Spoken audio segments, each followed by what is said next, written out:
ka ba na?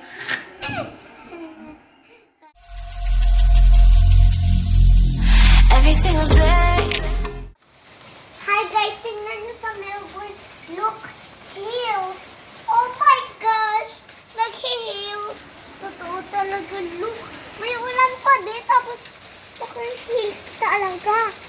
Wow, ang hail talaga. Pa, I want the cutter. Yeah. Hindi ko makakarte, sorry. Ay, ay, ay. Muntik na mawala.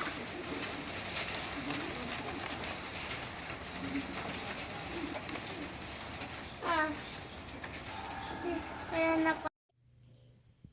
I thought it's springtime. We're back to winter, I guess. Did you see those here? It's like time it healed on the other side and this side too, but it's just this side now. No, it's not this side. But it's awesome. The heel, it went down. It went like that. Did you see it? It was awesome, right? After a few minutes, it's sunny. 4 seasons in a day in Melbourne. Nakikita ko talaga. Wow, guys! Nag-hail. At this time, iba ang lakas.